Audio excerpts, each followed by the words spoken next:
За 15 дена треба да завршат сите градежни работи во седиштето на новоформираната оперативно-техничка агенција ОТА, која од ноември треба да почне да ги извршува наредбите за следење на комуникациите.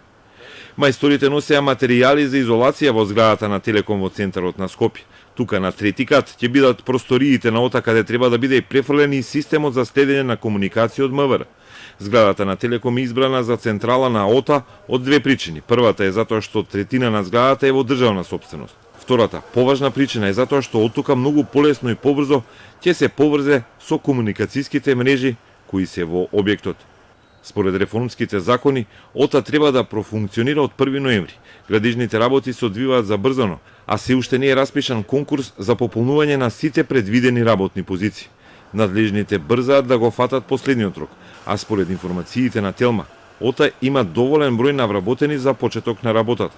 Агенцијата ќе го изведува само техничкиот дел од следењето на комуникациите, односно судските наредби за следење ќе се доставуваат до ОТА, а снимените комуникации ќе бидат предавани на органот кој го барал тоа, без разлика дали станува збор за обвинителство, царина или за УБК. ОТА е формирана откако во 2015 беше откриено дека системите за следење на комуникации во УБК се злоупотребувале за приватни и за партиски цели, за што СЈО ги води случаите Таргет и Тврдина. За директор на ОТА на почетокот на септември собранието го избра правникот Зоран Ангеловски, кој работел и во УБК, но и во T-Mobile како властено лице во компанијата за спроведување на законот за следење на комуникации.